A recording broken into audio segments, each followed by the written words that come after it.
The global aviation industry is facing another crisis. Is the airline industry flying into another troubled skies? Good morning and thank you very much indeed for joining us. Omicron variant is proving to be another headache for global airlines. And the question is this: what is the future of the world aviation industry? That is a conversation that we shall be having here. Remember, the Omicron variant is oiling and roiling the markets, pushing them, and they are moving like pendulums. And if you like it, like a broken pendulum. The question is this: is the Omicron variant likely to lead to another major recession in global aviation industry and of course the global economy? That is a conversation that we shall be having here. Remember, you're watching us live from Broadcasting House. My name is O'Brien Kimani. This is BizCheck, where a deeper analysis of aviation issues as well as agriculture issues is expected to take place right here with me. And of course, I have my team in the guest. And of course, we are also looking at the agriculture sector and the question of seeds. Remember, the agriculture sector is a critical sector in the economy of this country. It's one of the top forex earners, but it is facing a crisis because of fake seeds in the market. What are we doing to ensure that we clean our market of the fake seeds? That conversation is coming up right now. And remember, we also have our reporters on the ground. They are tracking what is happening in the counties and, of course, what is happening around the world. You're watching us live from Broadcasting House. At O'Brien Kimani is my Twitter handle. At KBC Channel 1 is our Twitter handle. And remember, we are live on YouTube. The conversation on fake seeds is coming up after this break.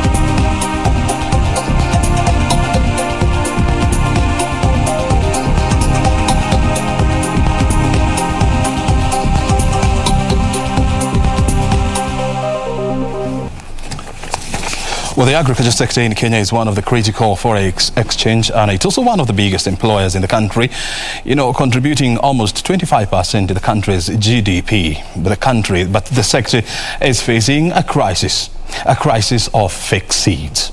What are we doing as a country to address this challenge?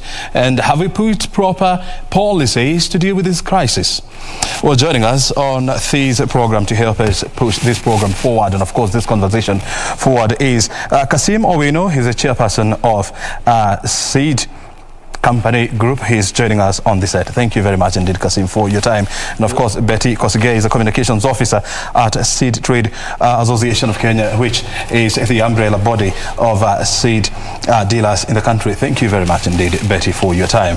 I want to start with you, Kasim. How bad is the situation on the ground? Thank you, O'Brien, and thank you, KBC, for allowing us time to come and share with the fellow Kenyans on where we are with the seed industry. Maybe I'll start by just saying that the seed sector in Kenya is very well advanced in many aspects. In the area of promoting the use of certified seed, I think we have done very well as a country. We have a very well-respected regulatory framework that is managed and regulated by KEFIS. KEFIS is Kenya Plant Health Inspectorate Service, which is a government body that is mandated to regulate the seed industry. And as an industry, compared to other regional countries, we have done very well. But of course, We all are aware that agriculture is the backbone of the Kenyan economy. Yep. And we also remind our farmers that farming always starts with the right seed. So if you start, you see, seed is a key component of our farming operations. Yep. It's a small, it takes a small portion of the factors of production in a farm. And we have tried, and we strive as a seed industry here. As you say, I chair the Seed Trade Association of Kenya, besides being the managing director for Seedco Vegetables Group. And what we have done as a country is to work with all the seed sector players to be able to provide good quality certified seed to our farmers. But as you say, we have also had challenges that have come along, and we have worked very well with government and here Ministry of Agriculture and KFIS to try and curb the biggest issue of fake seed in the industry. Yeah. If you had talked to me 10 years ago, 15 years ago, I would have told you that the second biggest seed company in Kenya is the fake seed industry. Is a fake seed industry. Yeah. Do we absolutely have figures as to how bad is the situation in terms of the percentage of fake seeds in the market? I've seen quite, numbers being thrown around from 30 to 40%. Do we have a clear picture of how bad the situation is? Yeah, O'Brien, if you looked at 15 years ago, I would probably agree with the figure of 30 to 40%. At the moment, it's probably down to 10, 12%. Going by data from the Anti-Counterfeit Agency, they, in a recent presentation they made to us during our seed congress, they said that about 11 to 13% of the cases they are dealing with are actually from the seed industry. So that is 11 to 13% of all the fraud cases that are being handled, or the counterfeit cases being handled by the Anti-Counterfeit Agency. Of course, from the seed side, seed sector side, we thought we were doing better. But until, in the recent past, we have had cases and cases of repeat offenders, which, tell you that the systems we have put in place in terms of monitoring, in terms of the punitive measures taken by our legal system are not working well as a deterrent. Yes, so but we have had a few cases recently, which again, working with the Ministry of Agriculture, working with the Anti-Counterfeit Agency, we have tried to bring down. Betty, I want to hear from you as well. I mean, what does it mean for us as a country when 10 out of 100 fraud cases that are being handled by the anti-counterfeit agencies are from the seed industry? Thank you, Brian. You see, like the chairman said, seed is very critical in agriculture. Without the seed, we'll not even have the agrochemicals industry. So, but we have to also appreciate the progress which we've come since back then. In 2016, the Seed Trade Association of Kenya, through partnerships with KFIS and other private sector players, we came up with an innovation in order to help farmers. Because you see, this counterfeit seed does not only affect the country's productivity, it also affects the farmers. So this innovation, which we call the seed sticker label, came about so that we can protect the farmer, because they make lots of investments in buying the seed, buying agrochemicals, and then at the end of the day, if they get access to counterfeit seed, it means they lose their investment. So we came up with this label, which allows the farmer to differentiate between a counterfeit seed and a genuine seed. Yeah, so maybe later we can explain how that well, you have 30 works. seconds to explain that. Okay, okay. So the seed sticker labels are affixed on 2 kilo packets, 5 kilo packets and below, because that's the range of where counterfeiters use a lot. Yeah, so the seed sticker labels work kind of like the airtime scratch cards. So the farmer scratches the label on the seed packet, then they get a code inside. They send this code to 1393 at no cost. It's free to the farmer. But and then, yeah. Realistically speaking, you know, in a country where more than 65% of farmers in this country are small-scale farmers who live in the rural areas. I mean, and you know, without much income. I mean, do you believe you know, small-scale farmers, they number one have the time to do this and the technical know-how to do that, to send those messages? Well, we made it as simple as possible, and it can be accessed via even the simplest form of phone that a farmer can get his hands onto. And it is free, because the seed companies and KBC are taking care of the costs of sending the SMS. So it's really quite free. And you see, the reason why this sticker label is beneficial and the farmers should need to uptake it is because seeing seed, you wouldn't be able to differentiate just with your eyes whether it is counterfeited or it is certified. So that's why this technology is really, really important for the farmers to use, because that's the only way they'll be able to know whether this seed is genuine or it's not. So what is the impact of, and I want to throw that question to Kasim, what is the impact to the farmer when you buy fake seeds and you plant them? Yeah, I think we all understand that if you are looking at a small-scale farmer, first of all, these are people who are resource-strapped, and the seed forms a big part of their spend in their farming operations. And the biggest impact comes in the sense that for these farmers, this is their livelihood. So when you give them fake seed, so it means all the investments they've done in terms of buying that seed. Even the cost of acquiring seed is a problem for some farmers, because they don't have maybe an agro dealer near them, so they incur cost of transport going to get the seed. They buy the seed.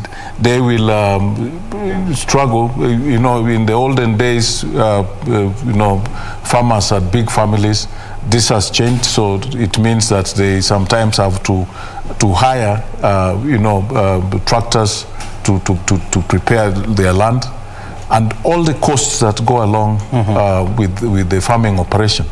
All that goes to drain, and the impact is huge, because you are doing this for say the guy faking. You're doing this to a farmer who has no other option but to rely on farming to survive. So how do we get to a position whereby almost 20% of all the seeds sold in the Kenyan markets are fake, bearing in mind that the sector is highly regulated? I mean, you're talking about the Kenya Plant Health Inspectorate Services, KBC, you know, which is the industry police. You're talking about organizations like STAC. Yes. You're talking about the Anti-Counterfeit Agency, the Kenya Police, the Directorate of Criminal Investigation. How comes we are yet to arrest this situation with all the players in mind? Yeah, I think the biggest issue is boils down to coordination, because we went a step further. Before, this was an activity left to KBC. In the recent past, we got Anti-Counterfeit Agency involved, because besides defrauding the farmer, there are also issues of infringement on trademarks, infringement on intellectual property right of the seed companies. So when we are, I think the conversation we are having now is that in cases where we are able to catch up with these counterfeiters, we need to be able to draft our charge sheet well enough to cover all the infringements that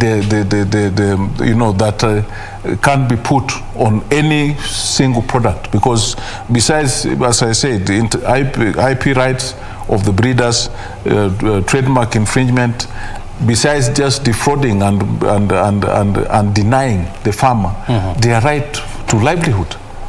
And if we are able to do that, also during our Congress in the recent past, we also got Kenya Revenue Authority saying that they also want to be an interested party, because many times the guys who are faking seed probably also are not paying their rightful share of taxes. Yeah. So we would like to see to develop a platform where all the players or the interested stakeholders are brought on board in every time we have such a case, so that we make it punitive enough to make somebody think twice. Because I think so far, in the recent case we had, guys taken to court, we feel the charge sheet was not comprehensive enough, and they get away with a paltry 400,000 shillings fine. And many times they go back. In your own opinion, you believe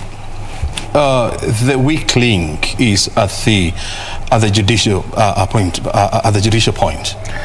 I think at prosecution, because the judiciary will only listen to a case brought to them by the prosecutors. So I think that is a point where we need a bit of capacity development in terms of being able to see all the infringements that take place, besides just defrauding the farmer and messing up with their livelihoods. There are many other players affected by this faking, because besides, you see, when you take a popular product belonging to a specific company and you mess it up in a segment of the market, our farmers are smart. You can fool a farmer once, and the problem is if you put a fake product, take a popular product and drop fake product in a region, the next season, if the business for the genuine seed is also affected, because farmers have the fear of how do I know that this is not fake? Betty, I want to also hear from you in regard to this issue. I mean, you see, the industry has grown since 1953, when we just had one dealer. Now we have more than 130 dealers, seed dealers in the country. 150. 150? Wow, that's quite a huge number. And so when you look at agriculture, its contribution to the Kenya's economy is about 25%. It's actually 33 now. 33% now. So is it high time that we make dealing in fake seeds an economic sabotage crime? I think so. I actually agree with you. As a lobby industry, well, are you talking to the regulators and the government, to ensure this is done? Yeah, you see, as our advocacy role with STAC, it's our role to ensure that the policies and regulations favor and create an enabling environment for the seed companies.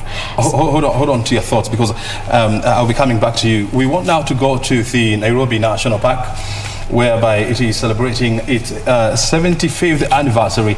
Remember, Nairobi National Park is one of the oldest parks in this country, and of course it's the only national park in a city establishment. So it is celebrating its 75th anniversary. Let's now listen to Tourism Cabinet Secretary Najib Balala, and then we are back. Lost no rhino and only 11 elephants. And the only rhino we lost this year at Truma National Park, the people who killed that rhino were arrested and the tasks are in our position. So we have an efficient and effective tracing system of a security system. And these young men and women are the ones behind it who are working for KWS. Your Excellency, we have established 170 community conservancies across the country because we value wildlife is beyond parks, and that's why community play a major role, particularly being the buffer zone or against the park. The other thing we created, Your Excellency, is conducive environment. for partnership with donors and NGOs, and we work very closely with our partners. And then finally, the success story of protecting the endangered species, both rhinos. Now we have 1,700 rhinos, both black and white. And elephants, we have 36,000 elephants in this country. So yes, we have managed to secure these endangered species. Your Excellency, challenges are there. The biggest challenge we can see now is climate change. And I want to appreciate, during Glasgow, you raised our heads up because you committed at net zero for energy. And we are also committing here at the park. We want net zero for energy. We want all our facilities in the park to be green. We want all our motor vehicle to be green by 2030. That is our ambition, and we are following your footsteps, sir. So yes, climate change is major, and because we are worried about biodiversity loss, we have seen the drought in the northern part, and animals are suffering and dying.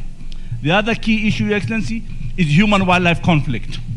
We need to coexist with wildlife because this is our heritage, but also we need to be innovative in getting compensation for the victims. Competition of land is another challenge. Agriculture, for example, people are competing to buy land to build agriculture, which is fine, but again, not blocking the corridors of wildlife. That we shall not allow, Your Excellency. Economic and financial sustainability is another challenge. This role of conservation is not cheap, Your Excellency. It's expensive. You are aware that the cost of running KWS is 7 billion Kenya shillings. I want to say also we did achieve, from the last 15 years, we used to collect only less than 2 billion shillings. Today, we collect 4.2 billion shillings. I believe, this is before COVID, I believe, Your Excellency, and now the measures the Director General and his team is putting on digitizing the park entry fees, we believe will collect up to 7 billion shillings in the next 3 years. So we have committed, but economic sustainability is important for us to discuss as a nation. Your Excellency, I want to appreciate the government support, especially during the COVID time. The government gave 2 billion Kenya shillings to support community conservancy rangers' salaries for the last 2 years. So, and then also recruited 5,500 new community scouts to support conservation. And then innovation and product experience is very important. Your Excellency, you have seen the roads in Nairobi National Park. They are improved. Every day we are improving these facilities. So when visitors come here, we have facilities, we have toilet facilities, we have infrastructure, we have an experience that nobody wants to leave the park. They want to spend more time to the park. That is what we are doing. And yes, we have 23 national parks in the country. Only 7 are viable that make money for KWS. The rest, what do we do with it? So we have a program, we have started a program with National Treasury. We have public-private partnerships. We want partners to come in so that these parks can revive again. At the moment, we are losing them, either to poachers or to encroachment, but we are working hard to work PPP so that these parks can be back in the conservation map. Finally, Your Excellency, is the economic sustainability and benefits of wildlife. Your Excellency, recently we went to South Africa. President Ramaphosa told us, from wildlife alone, the country South Africa generates 100 billion rand. When I look at 100 billion rand, it's 700 billion Kenya shillings. Well, that's Tourism Cabinet Secretary Najib Balala giving an update on Kenya's conservation effort at the Nairobi National Park, which is celebrating its 75th anniversary. And according to government statistics, this year, so far, we do not have any case of rhino poaching in the country. According to Balala, the government has upscaled the security around our national parks, and of course this has somehow helped to suppress the number of poachers in our national parks. And of course, another idea that has been or that is working now is turning our national parks into green environment. Remember, the ban on plastic bottles came into effect early this year, and according to the government, this is indeed work in progress. That conversation that we shall be going back to when President Uhuru Kenyatta finally makes his way, or actually when he stands to speak. So let's get back to the conversation in the studio here. Remember, we are discussing the impact of fake seeds on Kenya's agriculture sector. We are in the company of Kasim Owino. He's a chairperson of Seedco Group, Vegetables Group, as well as the chairperson of Seed Trade Association of Kenya, and Betty Kosgei, the communications officer at Seed Trade Association of Kenya. We were still talking to Betty, and I was asking you, is it high time, when you look at the agriculture sector, you know, its contribution to Kenya's GDP as well as employment numbers, is it high time we classified importation of fake seeds into the country as an act of economic sabotage?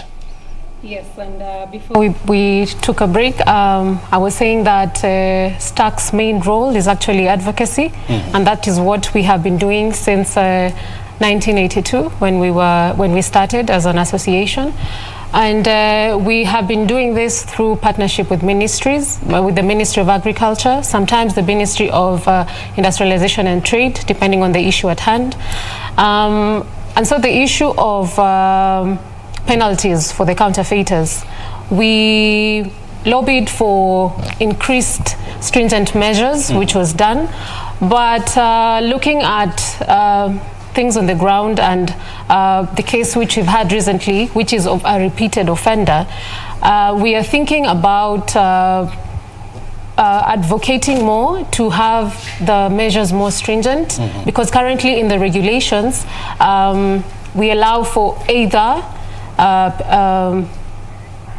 you pay or you're jailed. But we want to see a penalty or a jail term. Yes. How much is the penalty now? 500,000. 500,000 shillings. Yeah, which is quite low. Regardless of the value of the fake seeds exported into the country. Yeah. And what is it? What about the jail term? 6 months, is it? Up to 2 years. Yeah. From 6 months up to 2 years. Yeah. Kasim, do you believe this is punitive enough to deter the importation of fake seed in the country? No, actually, we have been discussing this in the recent past, and this is why, as I indicated before, other stakeholders are saying that they would like to be part of this conversation. So as I said, Kenya Revenue Authority... Kasim, sorry for stepping on your shoes, but we'll be coming back to this conversation now. We want to take you to the Nairobi National Park, where President Uhuru Kenyatta is now speaking. Let's listen in. We celebrate 75 years of Nairobi National Park. This, indeed, as Najib has just said, is the only national park in a capital city anywhere on earth. And it is also an iconic part of our metropolitan landscape. Opened over 7.5 decades ago, when Nairobi was still a very small, sleepy settlement, into what it is today, a vibrant city. There is a continental hub, but also a regional gateway.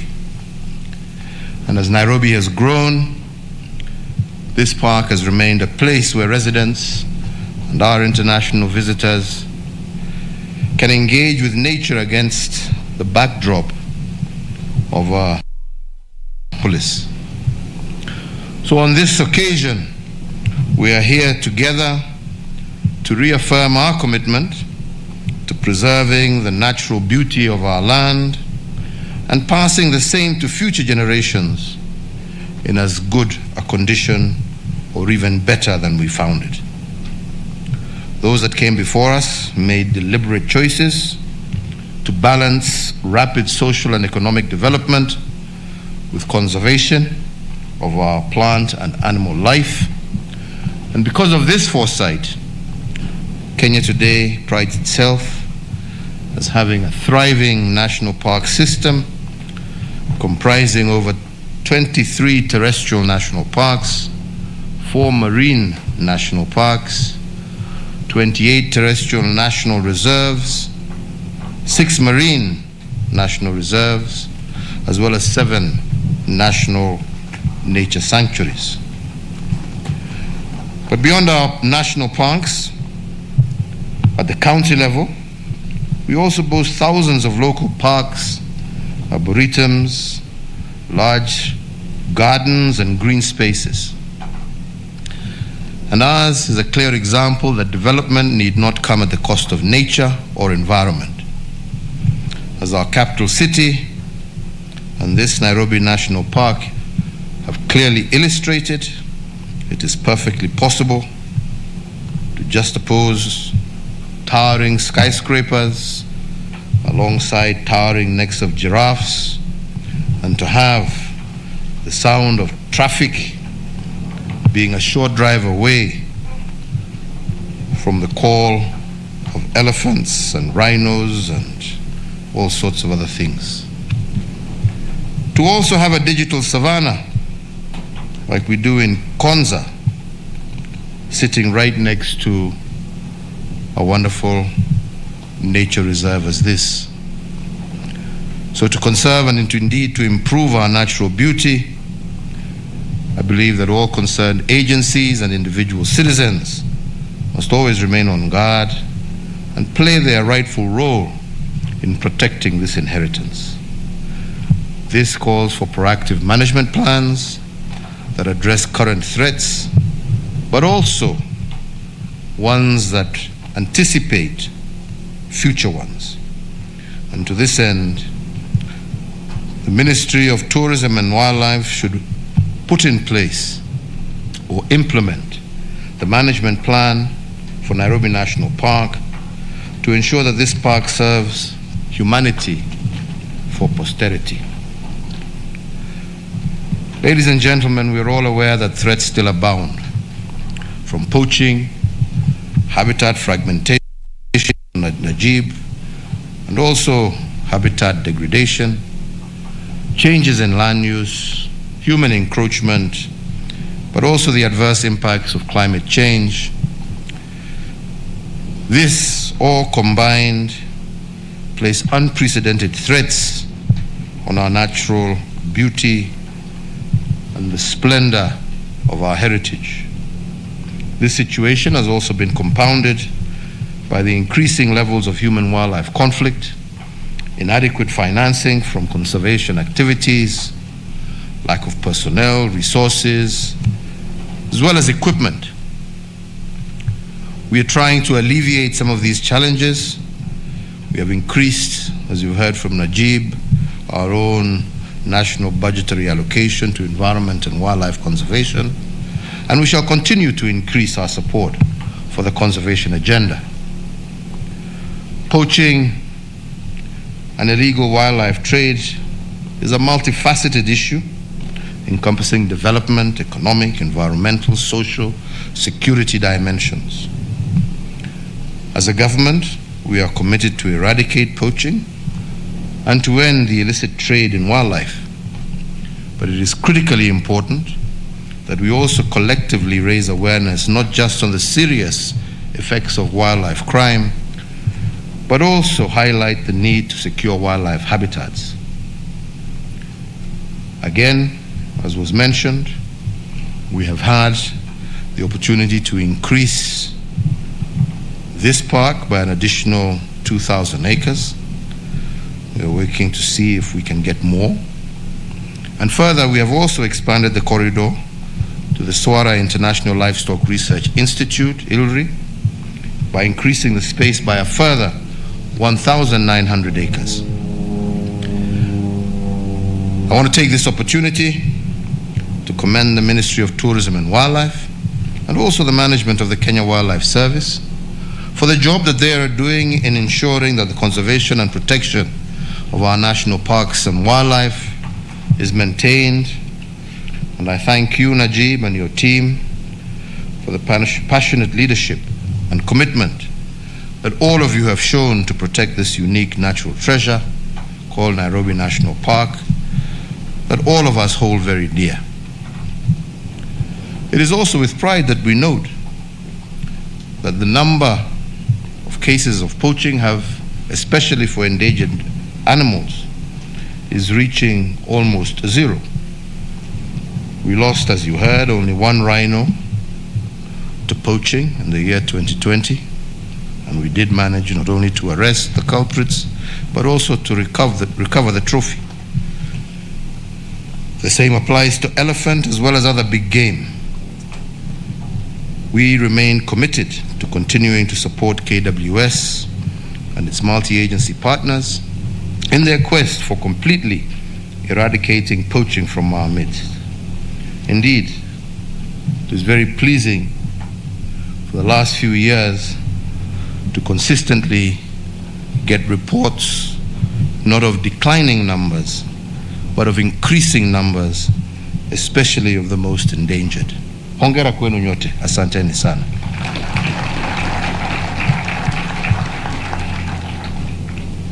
So to give this quest greater impetus and to enhance wildlife conservation and to address the emerging challenges, the Ministry of Tourism and Wildlife, KWS, should also use new innovations, use of technology and other innovative measures to address the wildlife challenges, particularly poaching. Adoption of technology and innovation will not only greatly improve efficiency and reduce costs, but will also provide an avenue for our local universities to contribute to this noble campaign. So I conclude once again by going back and paying tribute to the pioneers of conservation in this country, Kenya.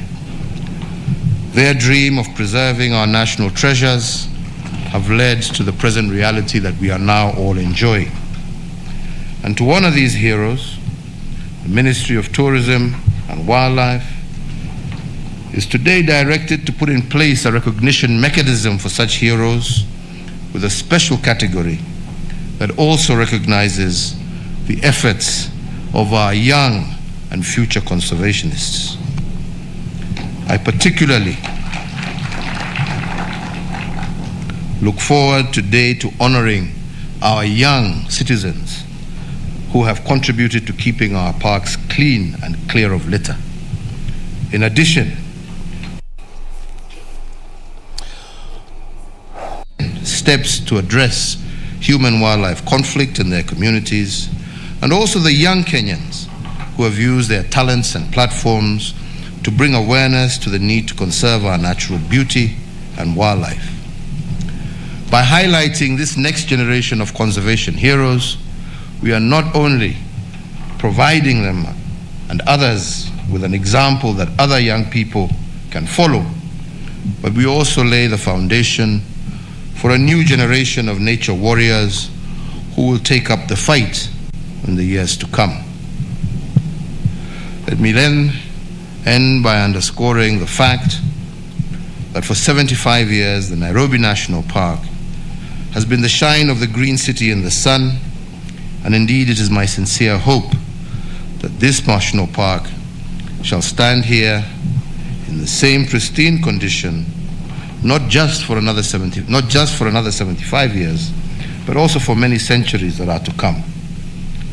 So ladies and gentlemen, I want to thank all who have partnered with the ministry, with KWS, the Hora community, who have actively worked together. Tunawashukuru, asanteni sana, pongezi. To all our other development partners. But really just to also underscore that the future of conservation, especially as our population increases, and as I said the other day, with a projected population of almost 100 million people in the year 2063, we really need to think out of the box to know how we will be able, with such growing populations, take care of this magnificent beauty that has been inherited from our forefathers. We need to really think imaginatively how will we do it, and how will we ensure that future generations are able to live side by side with nature, with our wildlife, as we have done. But that will require a tremendous amount of true thinking out of the box. Nairobi by that time will be a city with almost 10 to 12 million residents. Lazima tufikirie jameni, lazima tufikirie, tusianze kukatakata maploti huku alafu tufanye shida. Kwa hayo machache na mengi, na washukuru nyote, asanteni sana. Rangers wetu, shukrani, heko, hongera. Wale wote ambao wamehusika, tutaendelea kusaidiana, tulinde hii ambaye Mwenyezi Mungu ametupatia iwe yetu, ndio tuweze kurithi watoto wetu pia wawe na nafasi ya kufurahia mema kama vile sisi tuko hapa leo tuwafurahie. Asanteni sana na Mungu awabariki. Thank you. Asanti sana Mheshimiwa Rais, na kwa dakika chache tu Well, that's President Uhuru Kenyatta there at the Nairobi National Park, which is celebrating its 75th anniversary. And of course, one of the most important things to remember is that it is the only national park in the world that is in a capital city. And of course, because of its uniqueness, we should do all that it takes to ensure that it is safeguarded for future as well as the current generation. Well, happy birthday, happy 75th birthday to Nairobi National Park, and let's toast for many more years to come. Happy birthday, Nairobi National Park. Let's come back to the studio here and continue with our conversation, where we are talking about matters seed.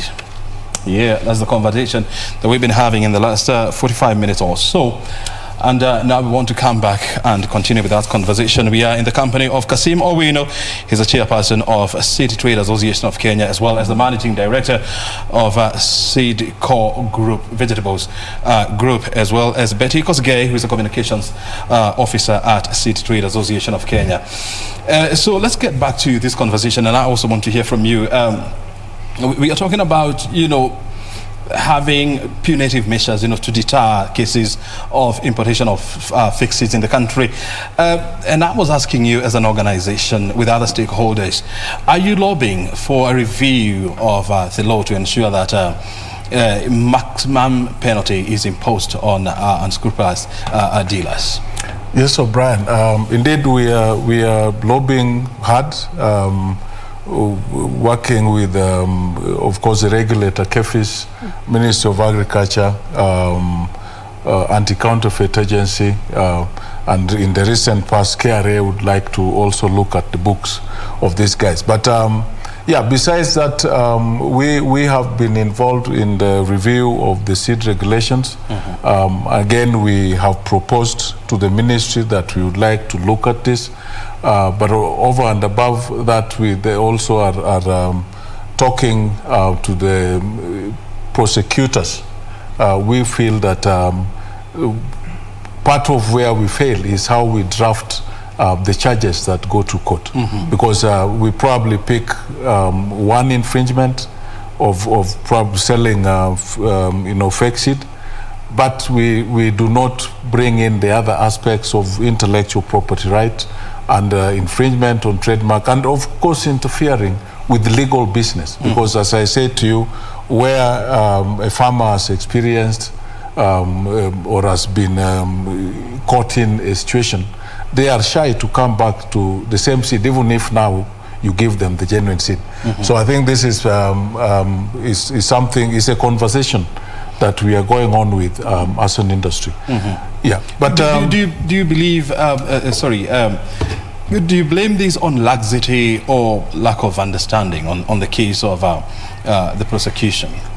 Yeah, I think the biggest issue on that is I wouldn't call it lack of understanding, but I think we just need to increase the capacity of these guys in the way especially the prosecutors, in the way they draft the charges, because we need to educate them on all the infringement. Besides, that fake seed by itself, there are trademark issues, there are other issues that come along with that. So we are saying that we need to capacity build the prosecution system, so that you look at all the the infringements that there are. I think that is where we have some laxity. Good. Yes. Betty, when you look at the impact of fixed seeds on Kenya's agricultural production, how bad is it? Well, the fixed seed business, number one, affects the farmer. It affects his or her investments. It affects all the dealers across the value chain. Because you see, seed is a very unique sector, unlike others. The process the seed is made, there's a whole of technology inside that seed. And then there's a whole range of people who are involved between, from the start where the seed is breeded, all the way to when it gets to the agro-dealer shop. So all these people are affected by the counterfeiters. And these people who are affected are mostly the genuine ones. Because you see, these counterfeiters, they wait for when the season is peak. They just come, get grain, color the grain, sell it as seed, and yet it is not. So you see, the genuine dealers lose a lot of money that should have gone to them. And then the farmer, on the other hand, loses a lot, because when this seed is being breeded at the labs, when it's being tested by KBC to ensure that it meets all the conditions that are required, that it has all the qualities that it says it has, only for the farmer to get something that was not is really a big problem in the industry. And that's why as TAC we really fight against anti-counterfeit. Do we have an idea what fixed seeds are doing to Kenya's, for example, misproduction of beans? Yeah, I mean, if you ask me, if you take grain, for instance, normal grain, color it, you will be lucky to have even half of the plant coming off the ground. So that would have an effect of reducing potential yield to the farmer by up to 80%. Yeah. So you probably get only 20% of what you're supposed to get. And I think this is part of the issue that we are trying to bring up for discussion, because I mean, we are headed towards 60 years after independence. And we are all concerned. I mean, this is a presentation I made not 3 weeks ago. We are all concerned that at the age of Kenya today, we are still not able to feed ourselves. Yeah. And what are the reasons? Fix it is part of the reason that we are not able to feed this country. Yeah, of course, there are other issues that that are involved that we can also talk about as a seed industry. One of the things we have tried to do over the years, if you look at the number of new varieties that have been released to the agricultural sector, the seed industry, I would say, has done very well compared to other countries in the region. But the question we always have is, if you look at the varieties that farmers are using, our farmers are not moving. If I look at our associated businesses in Europe or in America, the lifespan of a seed variety is 5 to 7 years. But if you come to the Kenyan agricultural sector, you find varieties that are 33 years old, which are still being used by farmers. I would say, yes, it is a failure on the seed industry to educate the farmers on the benefits of the new varieties, but also a problem with our farmers, because our farmers have tended to be conservative, but understandably so, because for these guys, this is their life. And if this variety has worked for them, it takes a bulldozer to move them from that variety. Let me ask you this. I mean, you know, it takes about 30 to 40 days, you know, for you to import seeds in the market. Yes. In the Kenyan market. Yeah. And during that process, what are farmers expected to do? Because this is where cartels and dealers, take advantage and then flood the market with fix it. Why is it so hard to reduce that number to maybe 10 or even 15? Two issues there. I think we need to be clear on the fact that 85% of the seed consumed in this country is produced locally. I think we need to be clear on that. Of course, the certification process takes a while, and you're not verified if you say 30 to 45 days for seed to go through the system, and you get a clean bill of health from KEFIS to say this lot number is good to go to the market, because you have to go through several steps. But besides that, we also have cases where we have to import seed. And importing seed, what I would say is that the bulk of what we import are actually vegetable seeds. The indigenous vegetables we are producing locally. Some of the open pollinated varieties like your sukuma wiki, sukuma wiki, some collards are produced locally, but majority of our vegetables, especially the hybrids, are imported. So there again, we face the same challenge you're pointing out of the length of process to bring produce.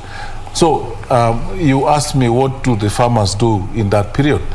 We as a seed industry are working hard to ensure that we have enough seed at any one point in time in this country.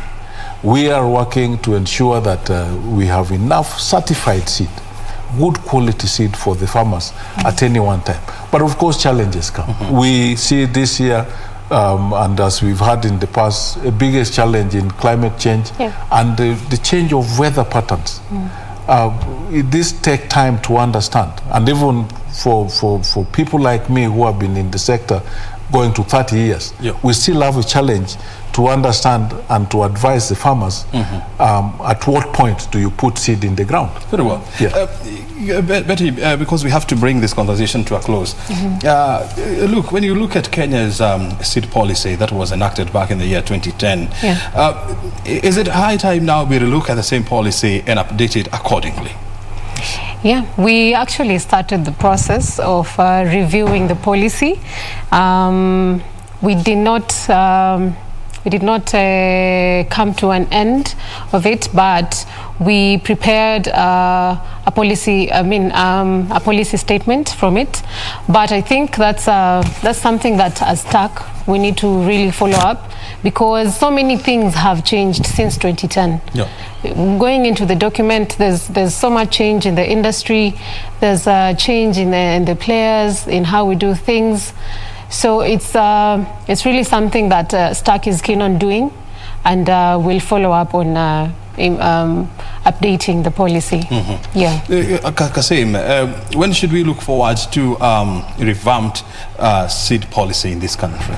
I think this is a conversation we are having with the ministry already. We have made some proposals. And we hope that we are going to start having these discussions in the new year. Normally, change of policy with government takes a while.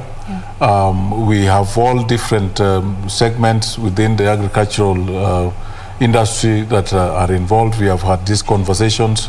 The other day, we were talking with Kenya Revenue Authority and making our proposals for the budget for the next year.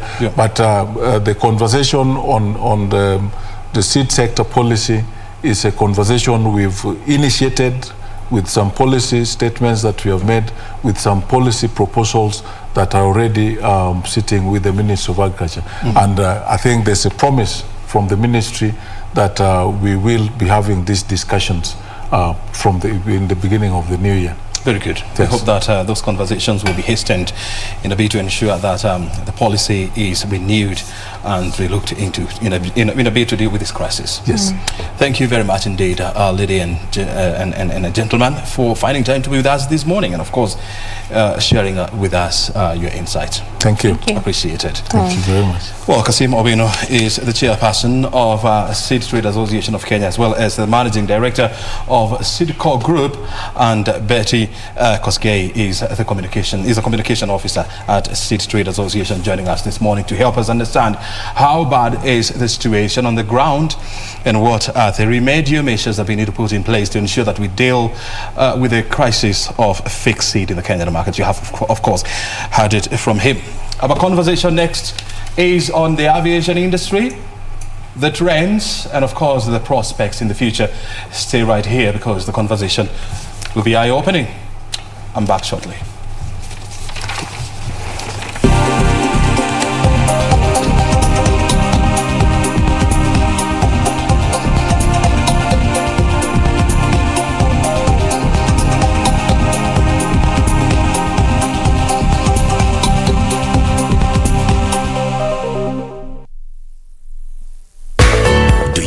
You could be seated there, not knowing you're the newest millionaire in town. Want to know how?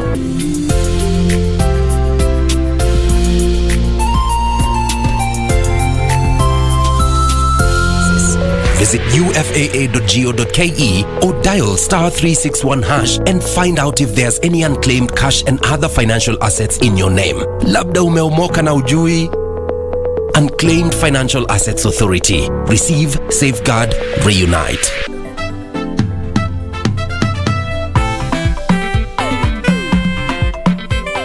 Do you guys ever read on your own? Why should we, Ma'alimu? And we are paying school fees for you to teach us. That will be making your work easier.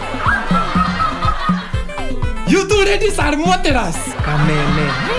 Can I take you out for a late cup of coffee? Wait, you people, are you going to ignore the fact that he has people to bring certificate of good conduct?